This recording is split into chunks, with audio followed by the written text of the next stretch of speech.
इस वीडियो में हम लोग जून्स बेलेनाइटिस नाम के प्रॉब्लम के बारे में बात करेंगे। तो ये जो परेशानी होती है ये पुरुषों के लिंग के जो आगे का हिस्सा है ग्लांस और जो प्रीप्यूस है उसको ये परेशानी अफेक्ट करता है। तो इस परेशानी में ये देखा जाता है कि रेड कलर के पैचेज आ जाते हैं, लाल रंग के पैचेज आ जाते हैं और वो लाल रंग के पैचेस कभी कभी एकदम लाल होते हैं, ग्लिसनिंग चमकदार लाल भी हो सकते हैं और उसमें छोटे छोटे पिन पॉइंट रेडिश कलर के पंक्टेड पॉइंट्स देखे जा सकते हैं। तो ये जो प्रॉब्लम होती है ये ग्लांस को अफेक्ट करती है और जो प्रीप्यूस है, जो आगे की फोर स्किन है, उसका जो अंदर का स्किन है, अंडरनीथ स्किन, उसको भी अफेक्ट कर सकती है। कभी कभी जो होता है इसमें हल्का सा पानी निकल रहा होता है, कभी कभी हल्का सा पस जैसा मटेरियल भी देखने को मिल सकता है। तो ये जो प्रॉब्लम होती है अधिकांश केसेस में मिडिल एज्ड या ओल्डर ज़्यादा एज के लोगों में देखने को मिलती है, लेकिन कभी कभी कम एज के लोगों में जैसे कि 30-25 के एज के लोगों में भी देखने को मिल सकती है। इस परेशानी में मरीज को किसी प्रकार का कोई लक्षण नहीं होता है, किसी प्रकार का कोई सिम्टम्स नहीं होता है। कभी कभी खुजली या जलन देखने को मिल जाती है, लेकिन अपने जो हम लोग की क्लिनिक में जो पेशेंट आते हैं उनके विजिट करने का एक इम्पॉर्टेंट रीज़न होता है। पहला कि कहीं ये मुझे सेक्स से संबंधित कोई बीमारी तो नहीं हो रही है, और कभी कभी कुछ मरीज कैंसर के डर के कारण भी हमारे क्लिनिक पे विजिट करते हैं।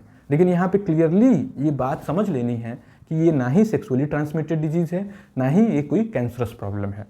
तो इस चीज़ को लेकर के मन से बिल्कुल डर निकाल देना। एक सिंपल बिनाइन प्रॉब्लम है, बहुत ही सिंपल प्रॉब्लम है जो कि खुद ब खुद भी ठीक हो सकती है बिना किसी इलाज के भी। नेक्स्ट प्रश्न ये उठता है कि इसके होने के पीछे का कारण क्या है। तो ये उन लोगों में ज़्यादा देखा गया है, उन पॉपुलेशन में जिनमें जो अनसर्कमसाइज्ड होते हैं, मतलब जिनमें सर्कमसीजन न किया गया हो। जैसे कि सर्कमसीजन को सिंपल टर्म्स में खतना बोला जाता है, तो यदि वो न किया गया हो तो उन लोगों में ज़्यादा देखने को मिलता है। जिन पॉपुलेशन में जो सर्कमसीजन रेगुलर ट्रेडिशन है वहाँ पर ये प्रॉब्लम कम देखने को मिलती है, जैसे कि ज्यूज या फिर मुस्लिम्स, जिनमें सर्कमसीजन रेगुलर प्रोसीजर है तो उनमें ये प्रॉब्लम कम देखने को मिलती है।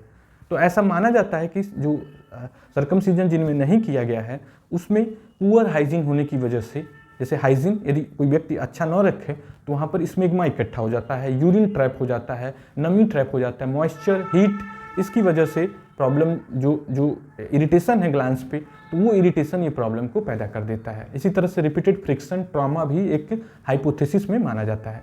तो ठीक तरीके से तो इसका कारण नहीं पता है, एक तरह का आकलन है, एक तरह का अनुमान है कि इस चीज़ों से शायद ये परेशानी पैदा होती है।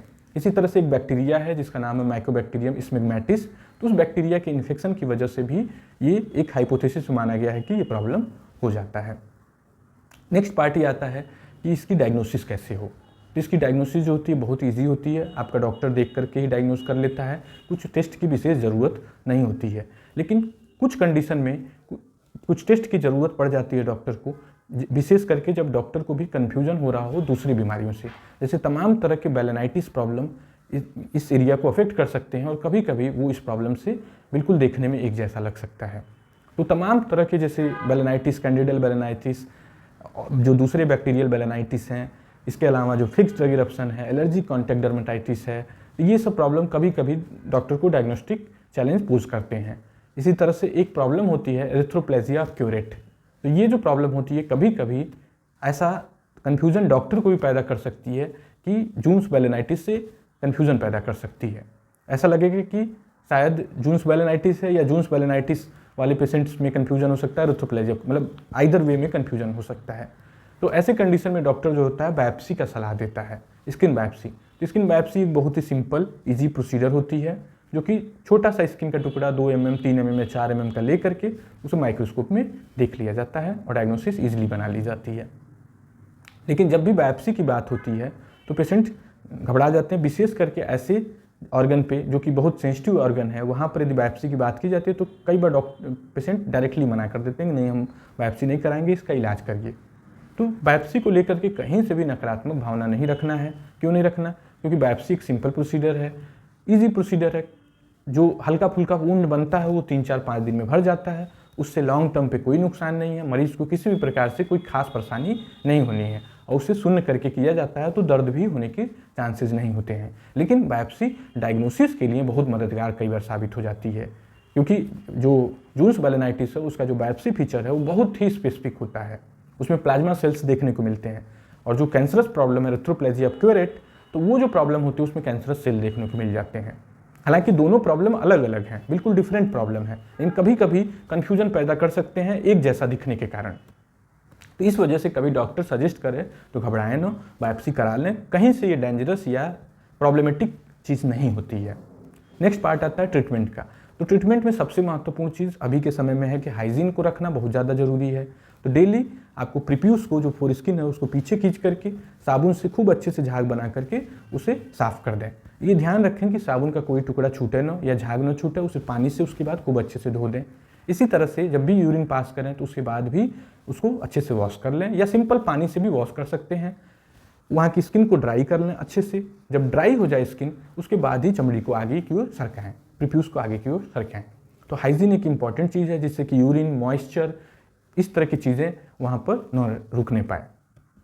नेक्स्ट जो ट्रीटमेंट में आता है कि जो टॉपिकल लगाने वाली क्रीम्स हैं, उसमें टॉपिकल कॉर्टिकोस्टेरॉइड ग्रुप की दवाइयाँ काफ़ी ज़्यादा पॉपुलर हैं, काफ़ी ज़्यादा हेल्पफुल होती हैं। इसी तरह डॉक्टर आपका एंटीबायोटिक क्रीम भी साथ में दे सकता है टॉपिकल कॉर्टिकोस्टेरॉइड के साथ, मतलब कि एंटीबायोटिक प्लस स्टेरॉइड ग्रुप दोनों मिक्स करके एक साथ दे सकता है। इसी तरह से टैक्रोलिमस और पाइमेक्रोलिमस भी काफ़ी ज़्यादा इफेक्टिव और काफ़ी ज़्यादा सुरक्षित पाई गई हैं। जिन केसेस में लगाने वाली दवाइयों से नहीं मैनेज होता है, तो उन केसेस में डॉक्टर एंटीबायोटिक, ओरल एंटीबायोटिक विशेष करके जिसमें एंटी इन्फ्लेमेटरी प्रॉपर्टी है, जैसे कि डॉक्सीसाइक्लिन, उसे भी दे सकता है। डॉक्सीसाइक्लिन की नाम की दवाई भी इसमें इस्तेमाल की जाती है, और ये एंटीबायोटिक थोड़े समय के लिए, कुछ हफ्तों के लिए, 3 हफ्ते या 4 हफ्ते के लिए दी जाती है। जिन केसेस में बार बार ये प्रॉब्लम आ जाता है, तो उस केसेस में सर्कमसीजन, सर्जिकल सर्कमसीजन किया जाता है, मतलब कि जो आगे की स्किन है उसको काट करके निकाल दिया जाता है। तो सर्कमसीजन सर्जरी के द्वारा किया जा सकता है, सिंपल पुरानी सर्जरी मेथड के द्वारा, या फिर लेजर के द्वारा वहाँ की स्किन को कट करके निकाल दिया जाता है। तो सर्कमसीजन एक बहुत ही सिंपल प्रोसीजर है, डे केयर प्रोसीजर है, कुछ मिनटों में या फिर अधिकतम आधा घंटा 1 घंटा में हो जाता है। मरीज को 2-3 घंटे में डॉक्टर छोड़ देता है और घाव 5 दिन 4 दिन 5 दिन 7 दिन में सूख जाता है। तो बहुत सिंपल प्रोसीजर होता है। तो इससे किसी तरह का कोई भी घबराहट मन में नहीं रखना है, और इसको लेकर के कोई हिचकिचाहट नहीं रखना है।